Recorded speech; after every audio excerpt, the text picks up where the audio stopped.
नमस्कार दोस्तों, shalom shalom. और प्रभु का धन्यवाद आज के शुभ दिन के लिए। और जैसे हम जानते हैं कि पवित्र सप्ताह चल रहा है, होली वीक, और हम रोज इसकी स्टडी करने हैं। आज बहुत ही महत्वपूर्ण भाग को लेकर आए हैं यीशु मसीह के जीवन को, क्योंकि यहाँ पे यीशु ने बोला नहीं, है ना, यहाँ यीशु ने कुछ किया। और मैंने इस भाग को आपसे बांटने के लिए जो पुस्तक का चुनाव किया वो किया यूहन्ना की पुस्तक का चुनाव, क्योंकि यूहन्ना व्यक्तिगत रूप से यीशु मसीह से बहुत अटैच था, बहुत प्रेम रखता था। और मुझे ऐसा लगता है कि वो इसलिए आप यूहन्ना की किताब पढ़ोगे तो उसमें प्रेम के बारे में बहुत लिखा है, और यूहन्ना 3:16 को हम सब जानते हैं। तो आइए यूहन्ना की किताब से शुरू करते हैं। आज के दिन जो महत्वपूर्ण घटनाएं घटी उनमें से जिनका चुनाव मैंने किया है, उनमें एक है यीशु मसीह का अपने चेलों के पांव धोना, और दूसरा है प्रभु भोज और यहूदा इस्करियोती का चले जाना वहां से, और लास्ट में थोड़ा सा उसके बाद एक बहुत ही महत्वपूर्ण बात है, वो मैं सरप्राइज के रूप में आपको बताऊंगा। और चौथा जो है वो है पतरस के इनकार की भविष्यवाणी, हाँ, जो पतरस ने उसका इनकार किया। आइए देखते हैं यूहन्ना की किताब, उसका 13वां अध्याय। और जैसा मैं बोलता हूं कि मैं रेफरेंस में डाल दूंगा, आप देख सकते हैं डिस्क्रिप्शन में। साथ ही चैनल को लाइक करें, वीडियो को शेयर करें और सब्सक्राइब कर लें, ताकि आप स्टडी से वंचित ना रहें और रोज के जो वचन आते हैं उनसे आप आशीषित हो पाएं। और आप कमेंट्स में अपने प्रेयर रिक्वेस्ट लिख सकते हैं या प्रभु का धन्यवाद कर सकते हैं, जैसा आपको ठीक लगे। और ज्यादा से ज्यादा लोगों तक इनको शेयर करें जो रोज चर्च अटेंड नहीं कर पा रहे इस समय में, कि वो आशीषित हों और इस पूरे सप्ताह प्रभु के वचन में बने रहे। तो 13 का अगर हम पहला सा पढ़ते हैं तो यहाँ लिखा है, फसह के पर्व से पहले जब यीशु ने जान लिया कि मेरी वह घड़ी आ पहुंची है कि जगत छोड़ के पिता के पास जाऊं, तो वह अपने लोगों से जो जगत में थे जैसा प्रेम मैं रखता था अंत तक वैसा ही प्रेम रखता रहा। जब शैतान शमून के पुत्र यहूदा इस्करियोती के मन में यह डाल चुका था कि उसे पकड़वाए, तो भोजन के समय यीशु ने यह जानकर कि पिता ने सब कुछ मेरे हाथ में कर दिया है और मैं परमेश्वर के पास से आया हूँ और परमेश्वर के पास जाता हूँ, भोजन पर से उठकर अपने ऊपर कपड़े उतार दिए और अंगोछे लेकर अपनी कमर बांधी। तब बर्तन में पानी भरकर चेलों के पांव धोने और जिस अंगोछे से उसकी कमर बंधी थी उसे पोंछने लगा। जब वह शमून पतरस के पास आया तो पतरस ने उससे कहा, हे प्रभु, क्या तू मेरे पांव धोता है? यीशु ने उससे उत्तर दिया, जो मैं करता हूं तो उसे अभी नहीं जानता, परंतु इसके बाद समझेगा। पतरस ने उससे कहा, तू मेरे पांव कभी ना धोने पाएगा। यह सुनकर यीशु ने उससे कहा, यदि मैं तुझे धोऊं तो मेरे साथ तेरा कुछ भी नहीं साझा नहीं। शमून पतरस ने उससे कहा, हे प्रभु, तो मेरे पांव ही नहीं वरन हाथ और सर भी धो दे। यीशु ने उससे कहा, जो नहा चुका है उसे पांव के सिवाय और कुछ धोने की आवश्यकता नहीं, परंतु वह बिल्कुल शुद्ध है। तुम शुद्ध हो, परंतु सबके सब नहीं। वह तो अपने पकड़वाने वाले को जानता था, इसलिए उसने कहा, तुम सबके सब शुद्ध नहीं हो। जब अपने पांव धो चुका और अपने कपड़े पहनकर फिर बैठ गया, तो उनसे कहने लगा, क्या तुम समझे कि मैंने तुम्हारे साथ क्या किया? तुम मुझे गुरु और प्रभु कहते हो, और ठीक ही कहते हो, क्योंकि मैं वही हूं। यदि मैंने प्रभु और गुरु होकर तुम्हारे पांव धोए, तो तुम्हें भी एक दूसरे के पांव धोना चाहिए, क्योंकि मैंने तुम्हें नमूना दिखा दिया है कि जैसा मैं तुम्हारे साथ किया वैसे तुम भी वैसा ही किया करो। मैं तुमसे सच सच कहता हूँ, दास अपने स्वामी से बड़ा नहीं और ना भेजे हुआ अपने भेजने वाले से। तुम ये बातें जानते हो, यदि उन पर चलो तो धन्य हो। मेरे प्रियो, यहाँ यीशु मसीह उनको एक नमूना उसने बोला करके दिखा रहा था। और क्या करके दिखा रहा था? वो हम्बल होकर दिखा रहा था। उसने अपने पहले भी जब हम पढ़ते हैं, याकूब और यूहन्ना की माता आई और उसने बोला कि एक तेरे दाहिनी ओर बैठे और एक तेरे बाईनी ओर बैठे। तब यीशु ने बोला कि तुम में से जो तुम पे अधिकारी होना चाहता है वह एक दूसरे का दास बने। अन्य जातियां जो हैं वो करती हैं इन कामों को, परंतु मैं जो है तुम्हें ये नहीं सिखाता, परंतु मैं तुम्हें ये बोलता हूं कि तुम एक दूसरे की सेवा करो, ना कि एक दूसरे पे रोब मारो और अधिकार जमाओ।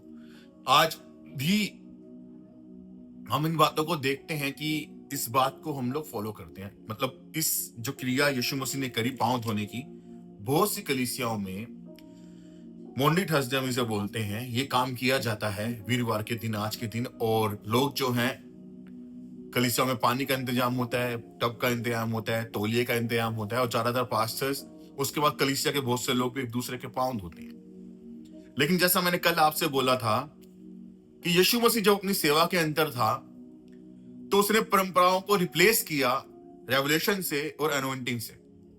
अभिषेक से उसने परंपराओं को तोड़ा, ट्रेडिशंस को तोड़ा और उनको रिप्लेस किया उसने रेवलेशन यानी प्रकाशन से, है ना। जब उसके चेले जा रहे सबके दिन और बाले तोड़ के खाने लगे तो यहूदियों ने, याजकों ने बोला क्या कर रहे हैं, तो उसने बताया। फिर सबके दिन उसने एक व्यक्ति को जिसका हाथ नहीं ठीक था उसको चंगा किया, क्योंकि सबके दिन की परंपरा थी कि वो नहीं करते थे चंगाई, पर उसने किया। फिर उसने वो गया और जाके उस सामरी स्त्री के साथ कुएं पे बात करी और सामरियों को उद्धार प्रदान किया। यही परंपरा को उसने रिप्लेस किया ग्रेस से, अभिषेक से, अनुग्रह से। तो परंपरा को फॉलो करने के लिए हम नहीं बुलाए गए हैं, हम बुलाए गए हैं यीशु को फॉलो करने के लिए। पतरस बोलता है जैसा वह चला वैसे हम भी चले, है ना। हम फॉलोवर्स हैं यीशु मसीह के, हम मसीह हैं क्योंकि हम मसीह का फॉलो करते हैं, उसके पीछे चलते हैं, हम यीशु के पीछे चलते हैं। उसने भी ये बोला कि मेरे पीछे आओ।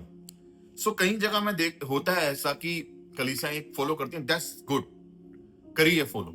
यदि आप पांव धुलवाना चाहते हैं या धोना चाहते हैं, पवित्र आत्मा अगर आपको इस बारे में बोलती है कि हाँ करो, आप तैयार हैं, आप क्षमा कर चुके हैं, आप हम्बल हो चुके हैं, तो करिए। लेकिन कई बार क्या होता है, सिर्फ परंपरा फॉलो की जाती है कि लोगों को देख के लोगों को लगता है चलो आज सब धो रहे हैं तो हम भी पांव धोएं, है ना। और अगले दिन फिर वही वैसे के वैसे ही, जिससे माफी मांगी है उसे ही चोट पहुंचाना। मुझे लगता है कि इसको इतना ग्रांटेड लिया जाता है, इसको ऐसा लिया जाता है कि पूरे साल तो कुछ भी करो, किसी भी व्यक्ति को चोट पहुंचाओ, उसको हार्म करो, उसको लज्जित करो, और एंड ऑफ द डे क्या करो, आप उसको एक साल में एक बार उसके पाँव धोके बोलो चलो सब खत्म। ये वैसा ही लगता कि काफी लोग डुबकी लगा के सोचते हैं कि अरे सारे पाँव धुल के फिर से लाइसेंस मिल गया पाप करने का। कुछ बड़े दान करके सोचते हैं कि चलो आज इतना दान कर दिया, पाप सारे पिछले धुल के अब नया करें। वैसे हमने इस परंपरा को मानना शुरू कर दिया कि सब करते रहो, लोगों को चोट पहुंचाते रहो, और एंड में क्या करो, एक बार साल में पाँव धो दो और सब ठीक, उसके बाद हमें फिर से लाइसेंस मिल जाएगा, हमें फिर से रिन्यू हो जाएगा उनको चोट पहुंचाने का अधिकार। नहीं मेरे प्रियो, ऐसा नहीं है। यीशु मसीह ने ये नमूना नहीं दिखाया, है ना। यीशु मसीह ने अपनी सेवकाई में किसी को चोट नहीं पहुंचाई। वो व्यक्ति था जिसको अपने से पहले अपने चेलों की चिंता थी। वो गुरु था, वो रब्बी था, परंतु उसने कहीं भी अपने चेलों पे अपने भार को नहीं डाला। वो सारे इंतजाम करके रखता था। जब उसने बोला कि जाओ वहां सजी सजाई अटारी मिलेगी, जाओ वहां गधे का बच्चा बंधा हुआ मिलेगा, हर अरेंजमेंट उसने करके रखा था। पर यहाँ क्या होता है, उल्टा होता है। हम जिन पे अधिकार रखते हैं, हम उनसे चाहते हैं कि वो सब कुछ करें, हम कुछ ना करें, वो हमारे लिए सब कुछ करें, वो हमारे लिए तकलीफ को सहें। पर यीशु मसीह ने नमूना नहीं दिखाया।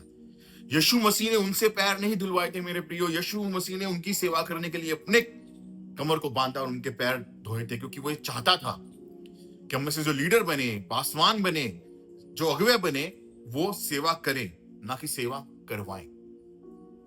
यीशु मसीह दोष लगाने वाला लीडर नहीं था, लज्जित करने वाला लीडर नहीं था, वो उठाने वाला लीडर था, है ना। यहाँ ऐसा होता है कि अगर आप किसी को कोई सच्ची बात बोल दे, कुछ फैक्ट बोल दे, तो लोग गुस्से में आ जाते हैं, बोलने लगते हैं कि अरे नहीं, मैं तो ऐसा हूं, तुम ऐसा करते हो। और यीशु मसीह वैसा नहीं था। उसने जब पतरस ने भी उसको बोला कि तू कभी भी मरने नहीं पाएगा, क्रूस पर चढ़ने नहीं पाएगा, तो उसने शैतान को डांटा, पतरस को नहीं डांटा।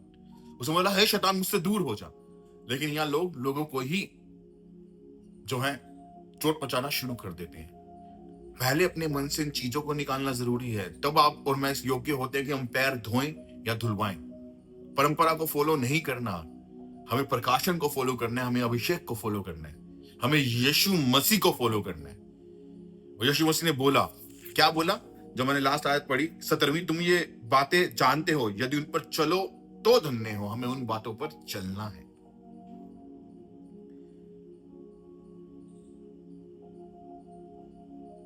और यीशु इतना हम्बल था, इससे हमें इस बात का पता लगता है कि वो उसका आखिरी दिन था अपने चेलों के साथ। अगले दिन थोड़े समय बाद ही जब वो गतसमनी के बाग में जाएगा, पकड़ा जाएगा, स्टिल उसने इस बात का चुनाव किया कि मैं सबसे महत्वपूर्ण बात जो मेरे लीडर्स में, अगुवों में होनी चाहिए, वो सिखाकर जाऊं, वो जी कर दिखाऊं। सोचिए वो बात कितनी महत्वपूर्ण होगी। हम्बलनेस, क्षमा करना, नम्रता, दास बनना कितना जरूरी है मसीह सेवकाई के लिए। 24 घंटे मुंह पे गुस्सा रखना, तौलिया चढ़ी रहे, है ना, कठोर शब्द मुंह से निकले और आप बोले अरे यही हमारा स्टाइल है, सर सॉरी ये आपका स्टाइल होगा, मैडम सॉरी ये आपका स्टाइल होगा, बट ये यीशु मसीह का तरीका नहीं है। यीशु मसीह ऐसा नहीं था, ना आज है, ये उसका तरीका नहीं है। आप कोई और ही तरीका फॉलो कर रहे हो, आपको चेंज करने की जरूरत है। अगर आपको लगता है कि आप ऐसे कर रहे हो, I am very grateful, I am very मतलब बड़ा इंप्रेसिव हूं, मेरे इस तरीके से सब इंप्रेस होते हैं, लोग इंप्रेस होते होंगे, यीशु नहीं। यीशु ने ऐसे लोगों को बुलाया भी नहीं, उसने बुलाया, उसने चेंज किया, उसने हम्बलनेस सिखाई, कठोरता नहीं सिखाई, है ना, रूडनेस नहीं सिखाई। तो ये समझने की जरूरत है कि सिर्फ दिखावे के लिए जाके पांव धोना या धुलवाने से नहीं होता, उससे ग्रहण करना जरूरी है। हम जानते हैं उन बातों को, उन पर चलना जरूरी है मेरे प्रियो। उसके बाद हम देखते हैं कि यीशु जो प्रभु भोज के अंदर था, और हम पहला कुरिन्थियों 11वां अध्याय उसकी 22वें आयत से जब पढ़ते हैं कि जिस रात प्रभु पर करवाया गया, उसने रोटी ली और तोड़ी की और कहा ये मेरी देह है। उसके बाद उसने कटोरा लिया और दिया और कहा कि ये वाचा में मेरा लहू है और जब भी मिला करो ऐसा ही मेरे स्मरण के लिए ऐसा ही किया करो। उसने बोला कि ये नई वाचा और नया देह ये तुम इसे ग्रहण करो ताकि तुम मेरे समान बन जाओ। ये देह जब तुम्हारी मेरे देह में मिल जाए तो तुम मेरी तरह सहनशील हो जाओ, मेरी तरह क्षमा करने वाले हो जाओ, हम्बल हो जाओ, नम्र हो जाओ। और ये लहू जो बहाया गया तुम्हारे लिए, जब उसे तुम पियो तो तुम मेरी समान, तुम्हारे अंदर जीवन बहे, शिफा बहे। और वहां पे वो एक बात लिखता है कि यदि तुम खाते पीते समय इस देह को नहीं पहचानते, सिर्फ एक बात लिखता है, तो इस खाने पीने से तुम अपने ऊपर दंड लेकर आते, है ना। एक ही पाप के विषय में यीशु मसीह चेताता है कि क्षमा मांगो, क्षमा की जाए, लेकिन पहचानना जरूरी है कि आप कर क्या रहे हो। वो मामूली रोटी नहीं है, वो कोई जूस नहीं है जिसे हाँ मन में तो कठोरता रख के हम पवित्र मेज पे पहुंच जाए। लोगों के लिए बैर है, चल भी रही हैं तो आगे वाले के लिए बुरा सोच रहे हैं, दूसरों को जज कर रहे हैं, अरे ये तो होली कम्युनियन लेने चला गया, पता नहीं क्या क्या करता रहता है। अपनी बुराई हमें नहीं दिख रही है। और यीशु मसीह ने बोला पहले अपनी आंख का लट्ठा निकालो, तभी भाई का तिनका निकाल पाओगे। बड़ा पवित्र स्थान है वो होली कम्युनियन का, क्योंकि वहां सबसे पवित्र व्यक्ति जो इस सृष्टि का है, अब तक के समय का है, और ना कभी कोई उससे पवित्र होगा, उसकी देह और उसकी लहू में आप भागी होने जा रहे हो। तो अपने आप पहचानो उसमें किसमें भागी होने जा रहे हो भाइयों बहनों आप, वरना दंड का आना निश्चित है। बाइबल बोलती है तुम में से बतेरे बीमार हैं और सो भी गए, क्योंकि पहचानते नहीं है यीशु मसीह की देह और लहू। पहचानना जरूरी है। बड़ा दीनता नर्मदा के साथ हम मोंडी संडे को, थर्सडे को आते हैं आंखों में आंसू लेके, और मैं तो देख चर्च के बाद ही लोग शुरू हो जाते हैं एकदम, अच्छा वो नहीं आया, अच्छा उसने ऐसा किया, देखो वो क्या पहन के आया था, देखो उसने वो कैसे बैठा था, देखो उसने पांव नहीं धुलवाए, देखो उसने किसी के पांव नहीं धोए, हम शुरू हो जाते। तो ये यीशु मसीह का नमूना है क्या, समझने की जरूरत है। प्रभु भोज के विषय में ज्यादा नहीं बोलूंगा क्योंकि हम हर महीने सुनते हैं, पर मैं चिताना चाहूंगा उसकी देह को, उसके लहू को पहचानिए और समझिए कि वो जाने से पहले क्रूस पे बता के जा रहा है कि दे रहा हूं अपनी देह और लहू तुम लोगों को हमेशा के लिए, जब तक मैं ना आऊं। स्मरण में रखो याद, इस बात को याद रखना, इस बात को क्या किया उसने क्रूस के ऊपर, कि अंतिम समय में भी वो इस बात से चूका नहीं कि मुझे और आपको सही मार्ग बताकर जाए। क्या हमारा जीवन ऐसा है? We need to, आज का दिन, मैं थर्सडे का दिन जो मानता हूं, इस बात को मानता हूं, प्रभु ने जो बोला क्या हम उसे फॉलो कर रहे हैं, ये अपने आप में, दूसरों को जज ना करें, अपने आप को जांचने का। उसके बाद हमने कल विश्वासघात की ओर संकेत पढ़ा था, लेकिन आज मैं इसकी ही 13वें अध्याय की आपको 26वें आयत से पढ़ना शुरू करूंगा, जहां लिखा है यीशु ने उत्तर दिया जिसे मैं ये रोटी का टुकड़ा डुबोकर दूंगा वही है, और उसने टुकड़ा डुबाकर शमौन इस्करियोती के पुत्र यहूदा को दिया। टुकड़ा लेते ही शैतान उसमें समा गया। तब यीशु ने उससे कहा जो तू करता है तुरंत कर, बिकॉज यीशु जानता था कि अब समय नहीं रहा, अब समय चला गया, अब समय आ गया है, वो समय चला गया, मेरे इस कार्य को पूरा करने का समय आ गया है जो मानव जाति के उद्धार का था। तो उस समय को पूरा करने के लिए उसने तैयार था यीशु, इसलिए उसने यहूदा को बोला जा। और यहूदा, आगे लिखा है कि टुकड़ा लेते ही शैतान उसमें समा गया। तब यीशु ने उससे कहा जो तू करता है तुरंत कर, और यहूदा वहां से चला गया। लोगों को लगा कि क्योंकि उसके पास धन की थैली रहती थी, इसलिए वो खाने के लिए सामान अरेंज करने के लिए गया, लेकिन नहीं, वो काम करने गया था। मेरे प्रियो, आज यहूदा के बारे में भी आपको कुछ बताना चाहता हूँ। कल भी बताया था, लेकिन आज बहुत ही जरूरी बातें आपको बताना चाहता हूँ। वो क्या कि यहूदा, हम लोग हमेशा समझते हैं, मसीह लोग जब पढ़ते हैं यहूदा के विषय में, कि एक ना एक यहूदा हमारे पास हमेशा रहता है। लेकिन मैं आपको बोलता हूँ, जांचिए, कहीं किसी के जीवन में आप तो यहूदा इस्करियोती नहीं है ना? कहीं आप तो यहूदा इस्करियोती नहीं है, आप तो धोखा देने वाले नहीं है, कहीं मैं तो धोखा देने वाला नहीं हूं। हम बोलते हैं अरे वो हमारे साथ ही खाता पीता है, हमारे विषय में बुराई करता है। मैं आपको बताना चाहता हूं, विश्वासघात का मतलब क्या होता है। विश्वासघात का मतलब ये होता है जब कोई व्यक्ति आप पे भरोसा करता है, आपके पास आके आपकी अपनी पर्सनल लाइफ की चीजें आपसे शेयर करता है, और आप उसकी पर्सनल लाइफ का ढिंडोरा हर किसी के बाद जाके पीटते रहते हो, बताते रहते हो ये अपने जीवन में ये करता है, ये करती है, ये तो ऐसा है, ये तो ऐसी है। आप विश्वासघात कर रहे हो, आप यहूदा इस्करियोती बन रहे हो। आप, पवित्र आत्मा बोलती है तुम्हारा पेट जो है कुएं के समान हो, कोई पर्सनल बात आके बताता है, वो यहीं रह जाए। बुरी है तो उसको कन्फर्म करो कि अरे भाई गलत कर रहा है, अरे बहन गलत कर रही है। सही है तो उससे अप्रिशिएट करो, उसके लिए प्रार्थना करो, चाहे वो सही हो चाहे गलत हो, कि वो ठीक रहे। परंतु ढिंढोरा पीटना, ये पवित्र आत्मा एक काम नहीं है। कोई और ही आत्मा के अंदर काम कर रहा है, वही आत्मा जो यहूदा के अंदर काम कर रहा था। विश्वासघात करना पवित्र आत्मा के फलों में नहीं, पवित्र आत्मा के दान वरदानों में नहीं। कोई बड़े विश्वास से आपको बता रहा है, मेरी पिछले दिनों बहुत से लोगों से बात होती है, करीबन मैं ऐसे बहुत सारे लोगों को जानता हूँ, 7-8 लोगों को, जो जिनको मैंने टोका इस बात के लिए, वो विश्वास करके तुम्हें बता रहा है और तुम उसकी बात जो इधर उधर फैला रहे हो या फैला रही हो। वो बोलते हैं नहीं, अगर मैंने उसको कन्फर्म कर दिया तो वो मुझे बताना बंद कर देंगे।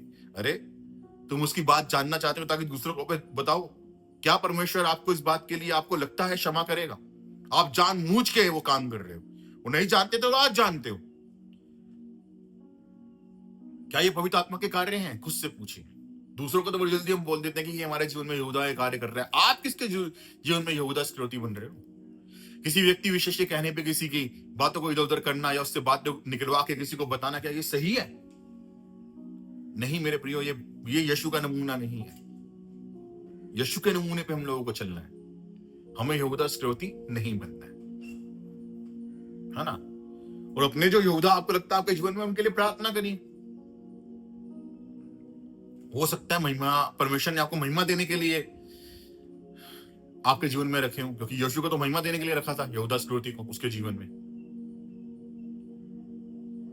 सो ध्यान रखिए कि यहूदा आपके जीवन में बहुत आप गिनवाते रहते हो, आप किसके जीवन में यहूदा हो, इससे आज जांचने की जरूरत है। और सबसे फेवरेट मैंने यूहन्ना की किताब जिसके लिए चूज करी इस पैसेज को पढ़ने के लिए, वो है इसका 34वीं आयत। ये आयत बहुत ही अभिषेकित, बहुत ही आशीषित करने वाली है, जहां यीशु बोलता है, मैं तुम्हें एक नई आज्ञा देता हूं कि एक दूसरे से प्रेम रखो, जैसा मैंने तुमसे प्रेम रखा वैसा तुम भी एक दूसरे से प्रेम रखो। यदि आपस में प्रेम रखोगे तो इसी से सब जानेंगे कि तुम मेरे चेले हो, है ना? पतरस के इनकार की भविष्यवाणी आ गई है कि यीशु ने उसको बोला कि 3 बार इनकार करेगा, और वो पूरी हुई, है ना? ओवर कॉन्फिडेंट, अपने पे भरोसा रखोगे तो गिरोगे मेरे प्रियो। पतरस को अपने पे कॉन्फिडेंट था, क्योंकि उसे लगता था मैं सब कुछ सह लूंगा, लेकिन जब डर आया तो वो टिक नहीं पाया, वो भाग, उसने इनकार, उसे लगा कि मैं भी इसके साथ खड़ा हूंगा, मुझे भी चाटे पड़ रहे होंगे। एक्चुअली क्या है, बाइबल बताती है कि उसने क्रूस पे की लज्जा को भी कुछ ना समझा उस महिमा के कारण जो उसको मिलने वाली थी।